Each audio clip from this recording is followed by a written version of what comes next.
비유라는 건 성경 66권이 세상 이야기 같지만 사실은 영과 진리를 말씀하시기 위한 도구라는 사실을 예수님이 미리 전제하신 게 비유죠. 그래서 비유는 우리의 이성, 우리의 경험을 통해 해석할 수 있는 게 아니고 우리 영혼을 향한 하나님의 음성이기 때문에 성령의 조명, 성령의 조명은 성경 말씀을 통하여 우리가 비유를 잘 받아들이는 게 성령의 조명입니다. 사람들 이야기, 세상의 경험 이야기가 아니라 성경이 하신 말씀을 통해 이 비유의 의미를 잘 깨달을 때 우리가 성령의 조명을 받게 되고, 말씀은 우리 영에게 다가오시는 영과 진리거든요. 그래서 우리가 영으로 이 말씀을 들을 수가 있습니다. 오늘은 두 번째, 돌밭에 뿌려진 씨에 대한 비유를 함께 나누고자 합니다. 한동안 TV에 꽃보다 할배, 꽃보다 할매, 꽃보다 사람, 꽃보다 사랑, 여러 가지 시리즈들이 나왔어요. 꽃이 아무리 화려해도 꽃은 도구지 목적은 아니에요. 왜냐하면 시들어버리기 때문입니다. 그리고 한순간에 시들면 썩고 또 냄새가 나죠. 고약한 냄새가 나는 게 꽃이에요. 그게 정상입니다. 그래야만 열매가 맺히거든요. 꽃이 계속 있으면 열매가 맺히지 않아요. 이 꽃은 열매를 맺기 위한 도구죠. 정말 중요한 건 열매입니다. 그래서 아무리 풀이 소중하고 꽃이 아름다워도 그건 다 시들도록 하나님이 하신 이유가 열매가 맺히는 과정에 꼭 필요하니까 시들게 하신 거죠. 하나님이 우리에게 주기를 원하시는 건 열매입니다. 근데 그 열매가 복음의 열매, 말씀의 열매. 복음, 말씀만은 씨는 영원합니다.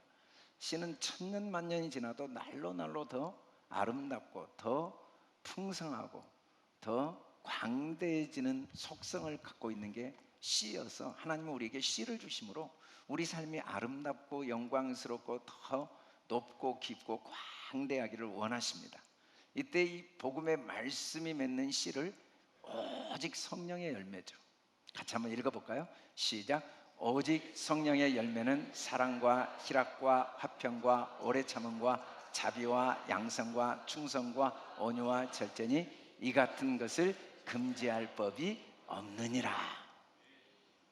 여러분, 성경 어디에도 열매가 어느 나라를 제국을 세웠다, 어느 기업을 세웠다, 어떤 교회를 세웠다, 어떤 이름을 높였다, 그런 이야기 하나도 없습니다. 누구 이름 이야기 안 나와요. 이름이 열매다. 오직 성령의 열매는 내적인 성품입니다. 열매가 없으면 절대로 하나님의 축복이 우리에게 넘겨올 수가 없죠. 열매를 통해 하나님의 축복이 다 넘겨오니까. 왜냐하면 그 속에 씨가 있거든요. 씨. 열매는 씨를 간직하고 있어요. 씨 맺는 열매. 그래서 열매를 통해 씨가 또 심겨지고 또 씨가 심겨져서 또 다른 열매가 맺히고.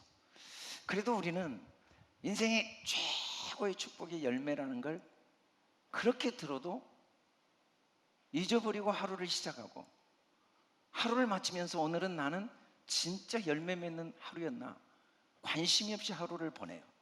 오늘 나는 무엇을 할까? 어디를 갈까? 돈을 어떻게 벌까? 사업을 어떻게 할까? 사람을 어떻게 만날까? 일을 어떻게 해결할까?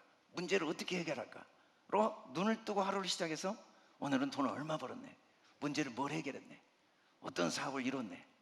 사람들이 얼마나 많이 모였네? 그런 관심을 갖고 하루를 마무리한다면 정말 어리석어요. 시들어버릴 것에 소망을 다 빼앗긴 거죠. 정말 미련하고 어리석어요. 그래서 아무 열매 없는 인생, 열매가 없으면 행복도 없거든요. 그러나 눈을 뜨면 나는 정말 오늘 열매를 맺을 거야. 그리고 눈을 감으며 저녁을 잘 때 오늘은 정말 내가 어떤 열매를 맺었지? 여러분, 좌우 한번 보시기 바랍니다. 옆 사람 얼굴을 보니까 사랑의 열매가 가득한 것 같죠? 그렇게 보입니까?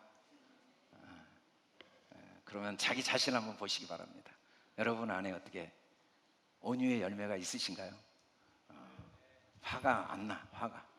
말을 해도 항상 공손하게 하고 남을 존경하고 한마디를 해도 절대로 그냥 생각 없이 배설물을 내뱉듯이 꾸중물을 내뱉듯이 이 토한 걸 내뱉듯이 말하는 습관이 아니라 한마디를 해도 성령님이 하시는 말대로 했다라고 한번 이렇게 배를 한번 보시기 바랍니다.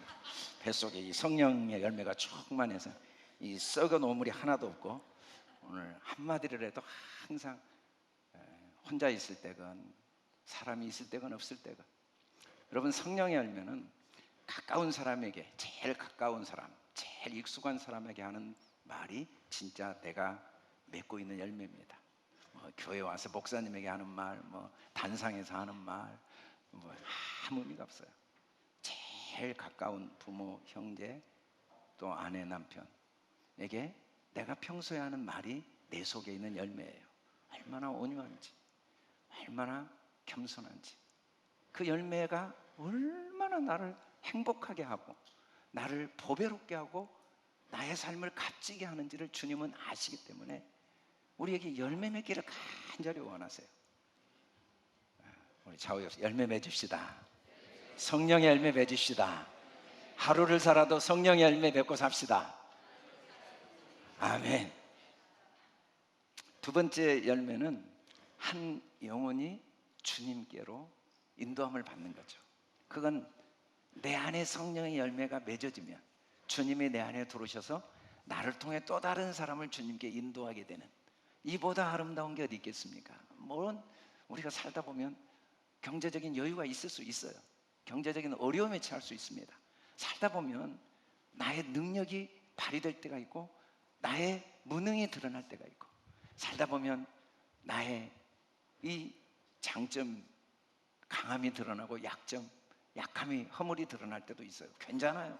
그것 때문에 성령의 열매가 더 맺히면, 그것 때문에 누군가에게 주님의 사랑이 증거되어지면, 너무 연약한 중에, 너무너무 절망적인 중에, 십자가에 벌거벗음을 당한 중에, 사람들에게 온갖 비웃음과 조롱을 받는 중에도 성령의 열매를 맺고 계신 주님으로 인해 수많은 사람들이 지금도 성령 안에서 아름다운 열매를 맺는, 그 그리스도께 굴복되어지는 수많은 영혼들이 있는 걸 보면 정말 내 안에 성령의 열매가 맺히면 우리는 또 다른 사람에게 성령의 열매를 맺도록 돕는 가장 값진 인생을 살 수가 있는 거죠. 꽃보다 열매, 꽃보다 할배가 아니라 꽃보다 열매. 돈이 많으면 뭐합니까? 그게 무슨 의미가 있습니까? 돈이 없으면 어떻습니까? 그게 뭐가 문제입니까? 그것 때문에 내가 더 성령의 열매를 맺었다면, 그것 때문에 누군가에게 하나님의 은혜를 더 증거하고 복음이 그 사람 마음에 증거될 수 있다면, 그보다 값지고 그보다 의미 있고 그보다 값진 아름다운 높고 영광스러운 삶이 어디 있겠습니까? 하나님은 그래서 우리가 이런 아름다운 열매 맺기를 간절히 원하십니다. 꽃을 쫓는 아무리 화려한 꽃도 불로초 약을 먹어도 안 돼요. 늙으면 아름다운 겁니다. 막 태어난 아이 피부가 뽀송뽀송한 것도 아름답지만 백발도 아름다워요. 수많은 성령의 열매를 맺는 과정에 백발은 꼭 필요한 겁니다. 얼굴이 주름이 생기는 게 아름다운 거예요. 성령의 열매를 맺는데 꼭 필요한 과정이었으니까. 그런데 하나님께서 열매를 맺도록 우리 삶에 씨를 뿌리시는데, 오늘 말씀해 보니까 어떻게 씨를 뿌리는지 같이 한번 읽어봅시다. 시작. 더러는 바위 위에 떨어짐에 싹이 났다가 습기가 없으므로 말랐고. 하나님은 바위 위에 씨를 뿌려서 성령의 열매를 맺게 하신다라고 말합니다.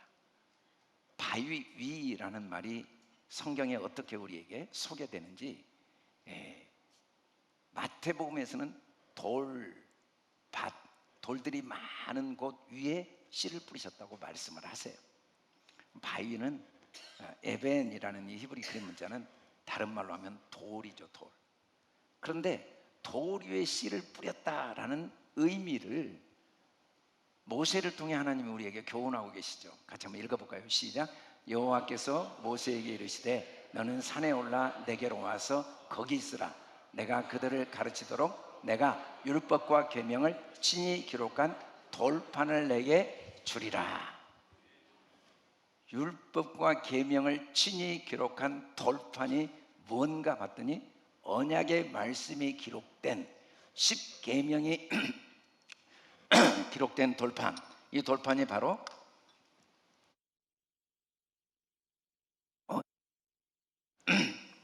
언약의 말씀. 여러분, 언약의 말씀을 뿌리신다라는 의미를 돌 위에 씨를 뿌렸다라는 의미로 예수님이 비유를 하고 계세요. 하나님은 계속 언약의 말씀에 씨를 뿌립니다. 언약은 변하지 않아요. 실수가 없습니다. 실패가 없는 게 언약입니다. 여러분, 나는 절대로 변하지 않아. 손 한번 들어보세요.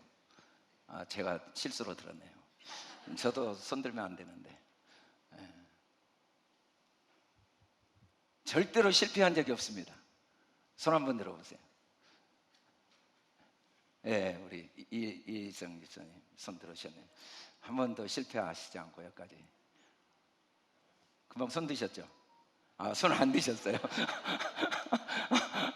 아니, 손을 드시기 얼굴이 가려웠어요. 그러죠. 우리는 실수하지 않을 수 없고 실패하지 않을 수 없어요. 그래서 우리는 언약이 불가능하지만 하나님은 실수가 없습니다. 하나님은 실패가 없습니다. 하나님은 변하지 않으십니다. 이랬다 저랬다 하지 않으세요. 말씀하신 것이 이루어지지 않을 방법이 없어요. 그래서 언약의 말씀, 그래서 성경 66권은 신약과 구약 언약의 말씀을 성경은 영과 진리의 말씀이라고 우리에게 분명히 선언합니다. 진리는 정말 소중해요. 우리를 너무 자유롭게 하거든요. 진리는 우리를 세상이 절대로 빼앗을 수 없는 평안을 누리게 하고, 진리는 우리를 샘솟는 기쁨, 항상 기뻐할 능력이 진리를 통해 주어집니다. 그래서 하나님은 우리에게 말할 수 없는 자유와 평안과 기쁨을 누리도록 하기 위해 진리의 말씀의 씨를 우리에게 주시는 분이십니다. 그 이야기가 바로 바위 위에 씨를 뿌렸다. 나는 너에게 언약의 말씀을 주었다. 나는 너에게 진리의 말씀, 나는 너에게 자유케 하는 말씀을 주었다. 나는 너에게 평안의 말씀을 주었다. 나는 너에게 기쁨의 말씀을 주었다. 하나님의 말씀이 우리에게 뿌려지면 바위 위에 씨가 뿌려진 것처럼 말할 수 없는 자유와 평안과 기쁨을 누리게 되어 있습니다. 오늘 우리가 본 영상에서도 정말 아버님이 모태신앙이었는데 자기는 중간에 신앙생활도 하다 안 하다 했는데 뒤돌아보니까 어릴 때 아버님이 같이 가면 항상 무지개가 보이고 너랑 둘이 있으면 항상 무지개가 보인다고 이야기하면서 그 무지개가 뭔지 알지? 무지개가 뭐냐면 약속의 하나님이 너와 항상 있다는 거야. 그걸 절대 잊으면 안 돼. 나도 너를 위해 항상 기도하고 아빠도 너와 항상 함께 있고 하나님도 진짜 항상 너와 함께 있어. 이 언약의 무지개를 이야기했는데 아버지가 돌아가신 다음에 늦게 결혼해서 아이를 낳고 이신현준 씨가 이제 그 아이와 놀러 가서 무지개를 본 순간 아버지 말이 떠오른 거예요. 아버지 말이. 여러분, 그때 하나님이 나와 함께 하시고 항상 나를 지킨다는 사실이 마음에 다시 떠오른 거죠. 우리는 살다 보면 어디로 가야 될지 모를 때가 있어요. 어떻게 해야 될지 정말 길을 잃어버리고 방법이 없을 때가 있죠. 도저히 희망이 안 보여요. 한계에 딱 부딪힐 때가 있습니다. 그래서 방황할 때가 있어요. 그러나 우리는 절대로 잊어버리면 안 돼요. 진리가 자유케 하는데 그 진리는 뭐냐면 하나님이, 전능하신 하나님이 나의 아버지라는 사실입니다. 그건 언약입니다. 나에 의해서 나의 부모가 바뀌지 않습니다. 나의 실패, 실수에 의해서 나의 부모가 바뀌지 않습니다. 하나님은 나를 사랑하시는 나의 아버지십니다. 더 나아가 나는 그 하나님이 피로 낳으신, 사람은 육체가 태어날 때 부모의 피를 받고 태어나요. 엄마가 피를 쏟으며 낳습니다. 한 아이도 빠짐없이. 그래서 저는 어릴 때 우리 아이들을 양육하면서 그 엄마에게 함부로 하면은 무섭게 때렸어요, 진짜. 그래서 어른이 돼서도 아이들이 엄마에게 함부로 한 모습은 안 볼 수 있었죠. 너무 무섭게 어릴 때부터 하니까. 너를 피로 나는 엄마에게, 세상 다 함부로 해도 너희 엄마한테는 안 돼. 다른 사람한테 함부로 하는 건 그것도 안 되지만 그보다 가장 절대로 안 되는 건 엄마에게 함부로 하는 거. 그래서 제가 학교를 할 때 우리 학생들이 입학하면 한 달에 한 번 집에 갈 때 꼭 시키는 일이, 집에 가면 엄마에게 큰절 오고 오라고 무릎 꿇고, 어색해서 못하고 엄마도 하지 말라고 그래요. 그래도 하고 오라고 그래요. 그게 중요하거든요. 엄마가 피로 났어요. 여러분, 피를 쏟으며 낳았거든요. 뼈가 갈라지며 나왔어요. 그러나 하나님은 자기를, 물과 피를 다 쏟고 우리를 낳았습니다. 십자가는 하나님이 나의 아버지신 변할 수 없는 증거입니다.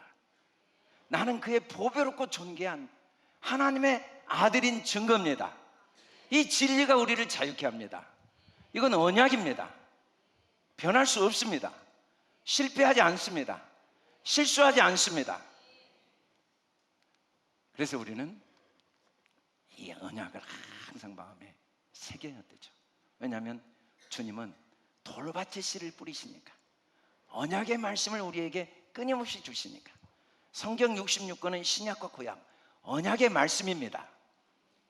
그런데 돌밭에 언약의 말씀이 뿌려졌는데 문제가 생겼어요. 같이 한번 13절을 읽어볼까요? 시작. 바위 위에 있다는 것은 말씀을 들을 때 기쁨으로 받으나 뿌리가 없어 잠깐 빗다가 시련을 당할 때 배반하는 자요. 문제는 시련입니다. 시련.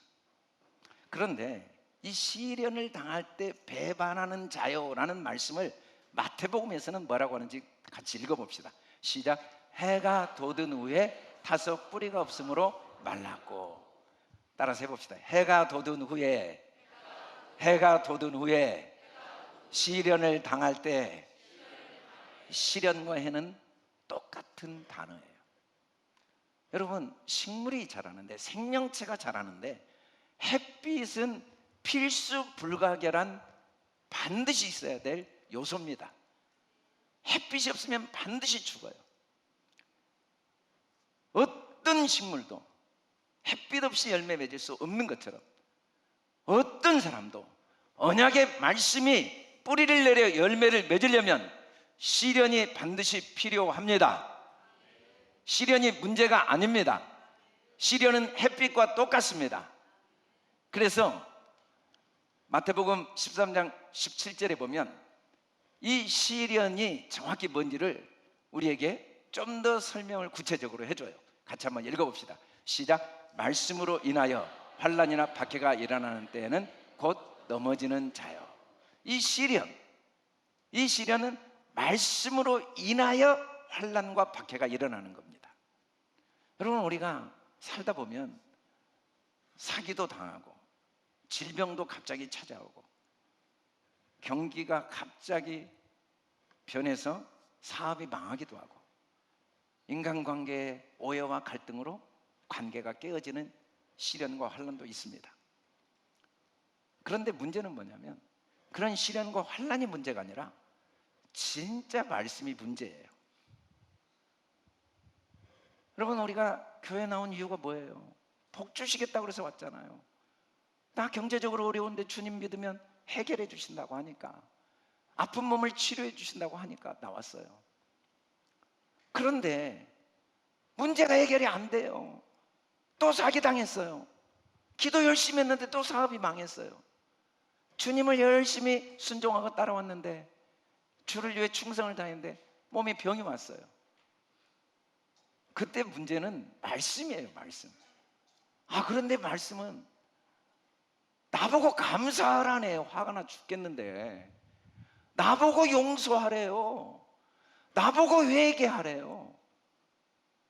나보고 믿음을 가지래요. 아니, 자기가 알아서 할 일을 왜 나보고 하라고 그래? 하나님이 병 고쳐주셔야지. 하나님이 문제 해결해 주셔야지. 그래서 말씀이 너무 불편한 겁니다. 문제가 생길 때 말씀은 진짜 환난과 박해가 돼요. 더 헌신하래요. 더 깨어 주님께 헌신하고, 주는 자가 더 복이 있대. 아니, 주고 주라고 하세요. 내 형편 아시잖아요. 온전한 예배를 드리래요. 예배를 드릴 상황을 만들어 주시고 예배를 드리라고. 말씀이 막 화가 나고 교회 나오는 게 싫고, 그때 말씀 때문에 더 화가 나는 거예요. 더 감사하라고요? 회개를 나보고 하래요. 상처는 내가 받았는데 내가 뭘 잘못했다고. 나는 억울한 사람인데 나보고 회개하라고. 그게 너무 시험이 되는 거예요. 그래서 결국은 신앙생활을 형식적으로 하거나 신앙을 떠나게 되고 신앙을 배반하게 됩니다. 배반. 문제는 말씀이 문제예요. 말씀을 그렇게 안 하면 내가 미안하다, 좀만 기다려, 그러면 나도 참겠는데, 하나님이 꿈속에라도 나타나셔서 미안하다, 사업 망하게 해서, 아프게 해서, 아이고 내가 내일 낫게 해줄게. 회개하라고 그러네. 또 감사하라네. 기뻐하라네. 용서하래요. 다 용서해도 그놈은 내가 용서 못해. 당신이나 하세요. 나는 교회 안 다녀. 예배 드리기 싫어요. 목사님 말씀 이제 듣기 싫어요. 아주 짜증나요. 짜증나. 라는 마음이 생기는 게 말씀 때문이죠. 말씀 때문. 말씀으로 인해 환난과 박해가. 그러나 지나고 보면 너무 햇빛이 소중합니다. 지나고 보면 햇빛보다 소중한 게 없어요. 그것이 당도를 높여주고 아름다운 열매를 맺게 하는 최고의 에너지원. 지나고 보면 환난이 우리에게 너무 소중한 일을 해요. 알고 보면 우리가 아무리 시련과 환난을 많이 당했어도요, 받은 은혜가 망가지고 하얀 종이의 점 하나거든요.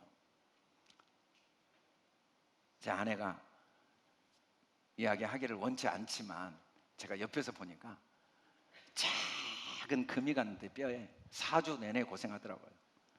우리 몸에 뼈가 얼마나 많습니까? 그 뼈를 하나님이 다 지켜주셔서 지금 웃도 잘 못하더라고요. 웃으면 아이 아파고, 누가 웃기면 아이 아파라. 기침도 못해요. 여러분, 오늘 많이 웃으셨죠? 하나님 뼈를 지키셔서 그래요. 여러분, 세포 하나만 아파도요 하루 내내 불편해요. 여기 상처 하나만 나도요. 하나님 우리 세포를 다 지키고 계십니다. 받은 은혜가 망가지지만 우리 초점이 망령된 습관이, 문제에 딱 초점이 맞추는 습관 때문이거든요. 시련이 아무리 많아도 받은 은혜가 많고 지나고 보면 그 시련이 햇빛 역할을 합니다. 그것 때문에 나도 모르게 내 속에 숨어있던 어리석고 망령된 죄악된 본성, 오랜 습성, 정말 미련한 것들을 그때서도 와요. 원숭이가 끝까지 그 상자 속에 있는 바나나를 놓지 못해서 잡혀 죽는 것처럼 우리도 끝까지 잡혀 죽거든요. 그 몇 가지를 못 놔요. 자기 경험, 자기 입장, 자기 주장, 자기 자존심, 자기 욕심 놔버리면 주님이 다 책임지시는데, 주님이 반드시 합력하여서는 이루시는데 못 놓거든요. 근데 도저히 내 힘으로 어찌할 수 없대 일부러 놓은 게 아니라 놔지는 거죠. 방법이 없어요. 도우려고 했더니 남편이 더 완악해지니까 어쩔 수 없이 놨는데 남편이 변화되고, 감사했더니 아들을 도저히 도우려고 했어서 주님께 감사로 올려드렸더니 변화되는 경험을 하게 되는 게 시련이죠. 시련은 내 속에 있는 불순물을 제거합니다. 내가 붙잡고 있던 썩은 동아줄을 놓게 합니다. 소망을 보이지 않는 영원하신 하나님께 두는 축복의 과정이 시련입니다. 여러분, 경건하게 살고 싶잖아요. 눈을 딱 뜨면 아침에 기쁨으로 하나님 감사합니다. 오늘도 새날을 주셔서 감사합니다. 문제가 많고 어려움이 있지만 웃으면서 살고 싶잖아요. 그게 경건이니까. 기쁘게 살고 싶잖아요. 즐겁게 살고 싶잖아요. 모든 사람과 화목하며 살고 싶잖아요. 모든 사람을 축복하며 살고 싶잖아요. 저녁에 잠을 자며 하나님 오늘 또 너무 감사합니다. 왜 은혜입니까? 하고 살고 싶잖아요. 경건하게 살고자 하는 자는 박해를 받으리라. 시련 없이 그런 능력이 생기지 않습니다. 바위 위에 씨가 뿌려진 게 문제가 아니에요. 햇빛이 비치는 게 문제가 아닙니다. 그 햇빛, 그 시련도 기쁘게 여겨야 됩니다. 언약의 말씀도 기쁘게 여기지만 시련도 기쁘게 여겨야 됩니다. 박해도 기쁘게 여겨야 됩니다. 고난도 기쁘게 여겨야 됩니다. 같이 한번 읽어봅시다. 시작. 형제들아, 너희가 여러 가지 시험을 당하거든 온전히 기쁘게 여기라. 기뻐할 일이 많습니다. 내 아내, 내 남편, 내 자녀, 하나님이 내게 주신 건강, 물질, 사업, 이 복된 교회, 아름다운 믿음의 동역자. 옆에 사람 보고 한번 웃어보시기 바랍니다. 너무 기쁩니다. 같이 예배드려서. 입을 열어 한번 이야기해 보세요. 같이 예배드려 너무 기쁩니다. 너무 기쁘죠. 그러나 시련도 함께 기뻐합시다. 내가 겪고 있는 고난도 함께 기뻐합시다. 더 기뻐합시다. 이건 햇빛입니다. 이건 더 큰 축복을 줍니다. 더 온전히 기뻐합시다. 그러면 우리는 연단이 되어서 성령의 인내의 열매를 맺고 우리가 정말 참된 소망을 함께 누리고 나눌 수가 있습니다. 그런데 이 햇빛이 시련이 온전히 기쁘게 여기기 위해서 꼭 필요한 게 있더라고요. 오늘 말씀해 보니까 같이 한번 6절을 읽어볼까요? 시작. 더러는 바위 위에 떨어짐에 싹이 났다가 습기가 없으므로 말랐고. 이 시련을 기쁘게 여기기 위해서 씨가 바위 위에 뿌리를 내리기 위해서 습기가 꼭 필요하더라고요. 제가 강의를 들어보니까 바위 위에 나무들이 많아요. 가는 곳마다. 제가 이번에도 호주에 가서 골드코스트에 해변가를 거니는데 온통 바위 위에 나무들이 너무 많아요. 바위를 뚫어버린 나무들, 바위가 뿌리가 그 바위를 쪼개버렸어요. 바위를 쪼개버린 나무들, 또 바위를 뿌리가 둘러싸고 있는 나무들, 너무 신기하죠. 근데 그 과정이 다 있더라고요. 반드시 그 바위에 먼저 이끼가 있대요. 이끼는 습기를 다 스며들게 해요. 그래서 바위 위에 습기가 많으니까 뿌리가 결국은 바위를 뚫어버리는 거예요. 아니면 바위를 감싸요. 이 세 번째 나무가 바위를 뚫어버렸어요. 씨가 800년 동안. 그리고 바위를 감쌌어요. 이 나무가 어디에 있는 나무냐면 진천에 있는 나무예요. 진짜. 이 지곡마을에 있는 느티나무. 이 나무가 바위를 뚫어버렸어요. 어떤 뿌리는 바위를 감싸고 있어요. 왜냐하면 습기가 있으니까. 습기. 그가 바위 위에 이끼들이 있어가지고 습기가 항상 있으니까 씨가 결국은 바위를 쪼개버립니다.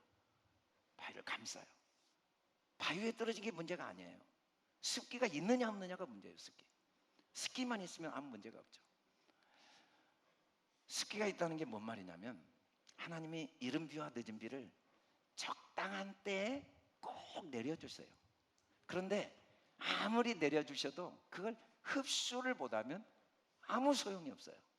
흡수를 잘하기만 하면 누구나 하나님은 적당한 때 반드시 이른 비 앞서서 예비하십니다.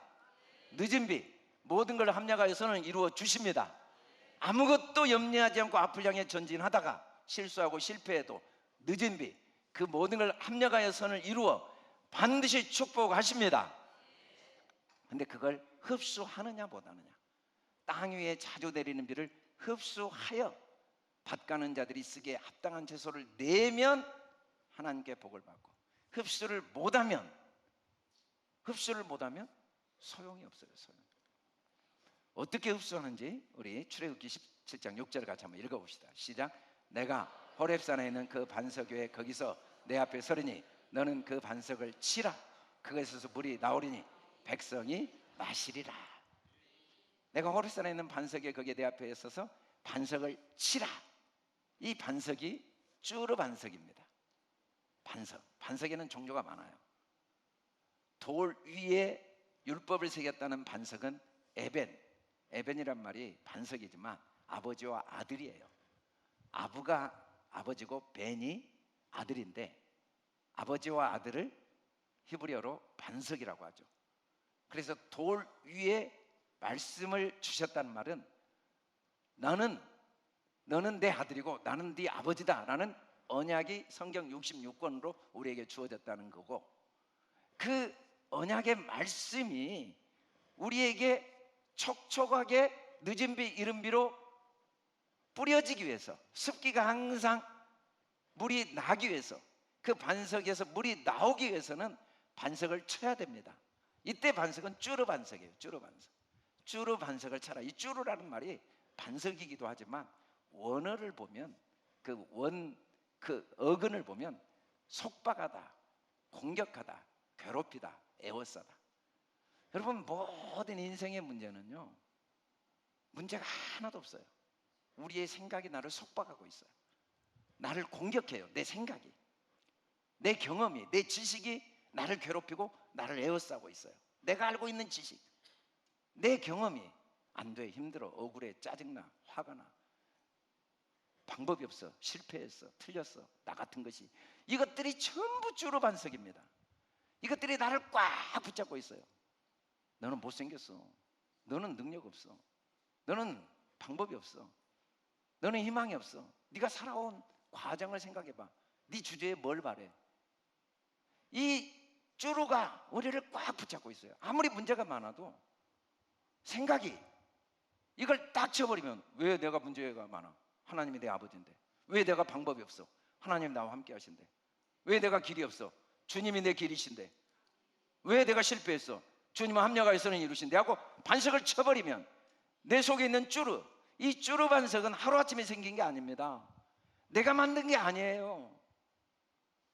이 세상이 온통 수만 년 동안 만들어져서, 내게 태어나기 전에 만들어져서 태어나자마자 내게 부모, 형제, 친척, 친구, 세상을 통해 주어진 거예요. 부모들이 항상 돈만 들면 걱정이다, 세상이 힘들다, 먹고 살기 힘들어, 돈 없으면 못 살아, 너는 못났어, 너는 부족해, 그 집 아들 좀 봐, 그 집 딸 좀 봐. 세상이 비교하고 판단하고 정죄하고 후회하고 자책하는 말들을 억만 번 들었거든요. 10만 번도 아니고 100만 번, 수천, 그냥 뱃속에서부터 들었고, 그냥 날마다 수도 없이 들어서 그게 반석이 된 거예요. 그 쭈루 반석. 그래서 틈만 나면 그 반석이 나를 에워쌉니다. 뭐 하려고 하면, 그러면 그렇지, 틀렸어, 힘들어, 네 남편 안 돼, 네 아내 안 돼. 왜 안 돼? 우리 옆 사람에게, 왜 안 돼? 잘 됩니다. 잘 됩니다. 왜 안 좋아? 좋습니다. 좋습니다. 더 잘 됩니다. 더 좋습니다. 물론 시련이 있죠. 물론 실패했죠. 그것도 더 잘 되는 과정입니다. 물론 실패했지만 더 큰 성공의 과정입니다. 물론 부족하죠. 그러나 더 부여의 과정입니다. 참된 부여의 과정입니다. 물론 연약하죠. 더 참된 강함의 과정입니다. 우리 다시 한번 옆 사람에게, 좋습니다. 잘 됩니다. 갈수록 좋습니다. 갈수록 더 잘 됩니다. 그게 반석을 치는 겁니다. 반석을 쳐야 돼요. 바울이 뭐라고 합니까?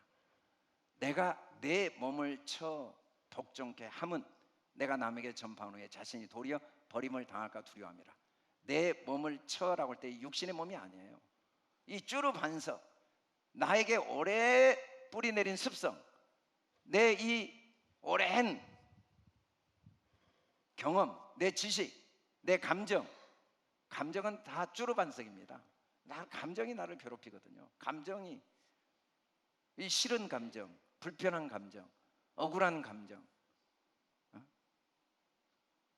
이것들은 다 쭈루 반석이에요. 불편한 게 어디가 있어요? 다 나름대로 이유가 있어요.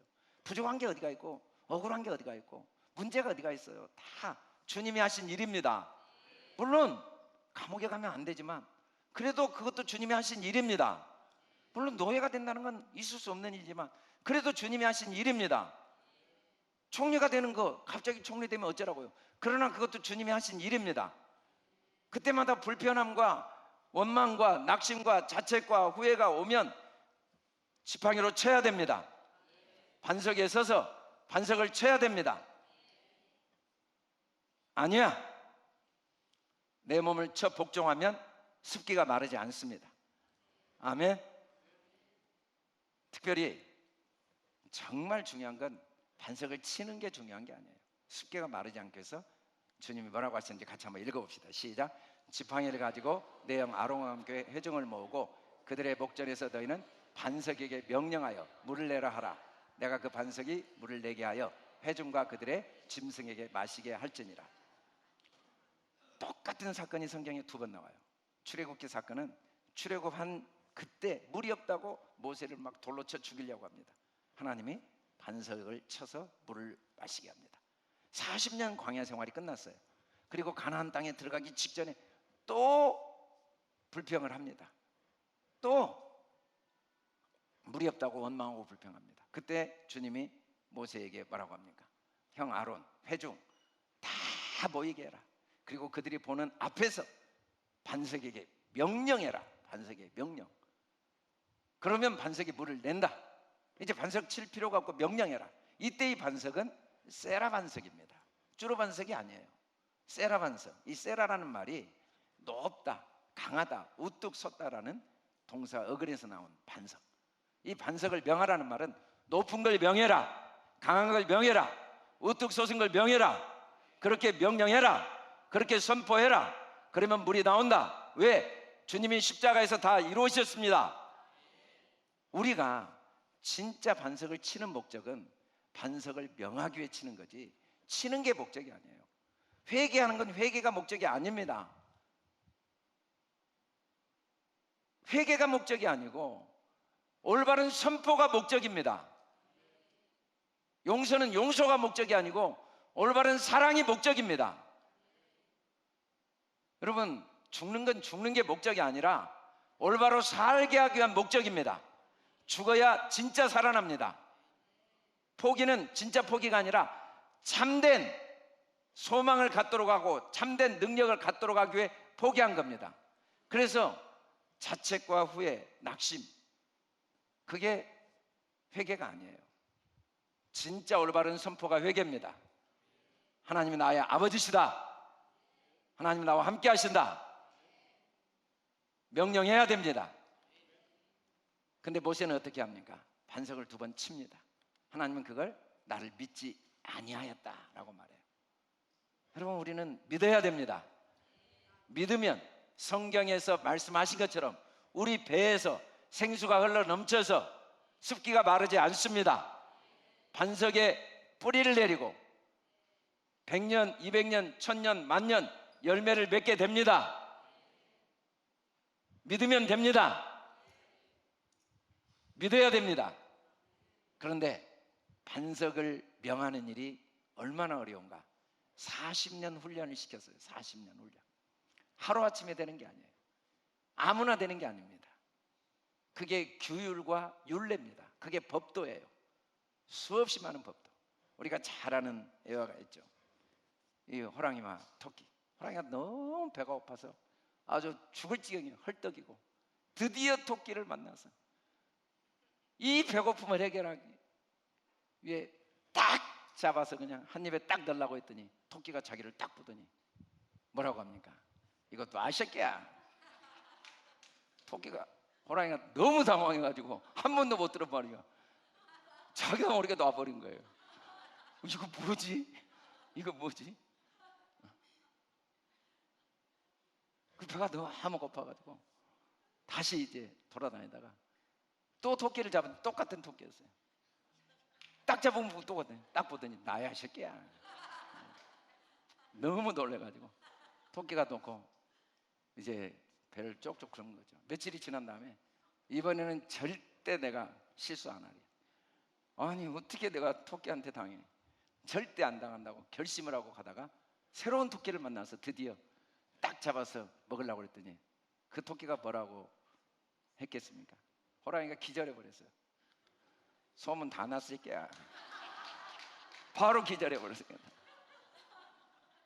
이게 반석에 명령하는 거예요. 놔 임마. 소문 다 났어. 하나님 내 아버지야. 놔 새끼야. 이게 하루아침에 안 됩니다. 아무 토끼나 되는 게 아니에요. 40년 광야 훈련을 받아야 돼요. 그래서 주님 뭐라고 하십니까? 같이 한번 읽어봅시다. 시작. 때에 여호와께서 모세에게 이르시되 보라, 내가 너희를 위하여 하늘에서 양식을 비같이 내리니 백성이 나가서 일용할 것을 날마다 거둘 것이라. 이같이 하여 그들이 나의 율법을 준행하나 아니하나 내가 시험하리라. 여러분, 하루에 10시간 운동하는 것과 하루에 10분 1년 운동한 건 하늘과 땅 차이입니다. 시간량은 똑같지만 하루에 10분 1년 하면 그냥 10시간이 아니라 그게 복리가 돼요. 근육이 생기고 몸이 변합니다. 여러분, 아무리 작은 것도 하루에 1분씩 365일 하는 것과 하루에 365분 하는 건 하늘과 땅 차이입니다. 그게 율례와 법도입니다. 율례와 법도. 주님이 우리에게 항상 성경 66권을 통해 말씀하실 때는 영과 진리예요. 그 많이 배운 니고데모, 그 똑똑한 니고데모, 물과 성령으로 거듭나야다고 할 때 어떻게 거듭납니까? 그러니까 주님이 그런 거 이상하게 생각하지 말라고, 놀랍게 여기지 말라. 성령으로 거듭난다는 거 이상하게 여기지 마라. 육으로 난 건 육이요, 영으로 난 건 영이다. 이해가 안 되지만 매일 진심으로 마음을 다해. 우리는 진심으로 매일 불평하거든요. 진심으로 염려하거든요. 형식적으로 염려한 적이 없어요. 세포 하나하나까지 동원해서 염려해요. 세포 하나하나까지 동원해서 불안해하고 걱정하고. 그게 주로 반석이 된 거죠. 그게 나를 완전히 내 삶을 만들어요. 눈 뜨면 알 수 없는 진심의 불안이 딱 나를 둘러쌉니다. 그냥 진심으로 두려워해요. 진심으로 미워하고 진심으로 열등감을 느끼고 진심으로 남을 비난하고 남에게 문제가 있다고 확신하고. 근데 진심으로 명령합니다. 나는 문제 없다고. 진심으로 나는 부족함이 없다고. 진심으로 하나님이 나와 함께 하신다고. 하루에 1분 1초라도 좋아요. 반복하면 40년 반복하면 생수의 강이 터집니다. 진심으로 반복하면 매일 반복해야 돼요. 하루, 한 달, 열흘 소용없어요. 10달 안 돼요. 40년. 아니, 숨이 끊어질 때까지. 그게 율례와 규례입니다. 주님은 일정하신 분이에요. 주님의 뜻은 일정해. 그래서 이루어지는 거예요. 율례와 법도라는 건 우리를 괴롭히는 게 아닙니다. 성경 66권 안식일 꼭 지켜라, 이건 괴롭히는 게 아니에요. 11조 꼭 내라, 이건 괴롭히는 게 아닙니다. 때를 얻든지 못 얻든지 전도해라, 괴롭히는 게 아니에요. 항상 기뻐해라, 괴롭히는 게 아니라고요. 쉬지 말고 기도하라, 그게 아니라 우리를 진짜 자유케 하는 겁니다. 그건 도구들이에요. 아무리 꿈을 꾸고 아무리 마음에 소원이 있어도 그 꿈을 이루고 못 이루고는 소원 때문에, 능력 때문에, 환경 때문에, 조건 때문에, 열심 때문이 아니라 율례와 규례 얼마나 반복하느냐에 의해서 결정됩니다. 똑같이 은혜를 받죠. 똑같이 결심하죠. 몇 달 하다 끝난 사람들 1000년이 지나도 꿈을 못 이루지만 율례와 규례, 율례와 규례는요, 꿈과 축복을 현실로 바꾸는 능력이지만 무엇보다 이 율례와 규례가 하나님의 법, 66권 성경, 진리의 말씀, 율법은 내가 진짜 하루를 살아도 하나님의 자녀답게 살고자 하는 간절한 소원, 나를 진심으로 사랑하고 어떤 희생과 어떤 아픔, 어떤 고난이 와도 나는 나답게 살겠다, 나는 진짜 행복하게 살겠다, 나는 진짜 기뻐하며 살겠다, 나는 진짜 감사하며 살겠다, 나는 하나님의 자녀답게 살겠다 라는 간절한 열망, 간절한 소원을 표현하는 게 율법을 지키는 겁니다.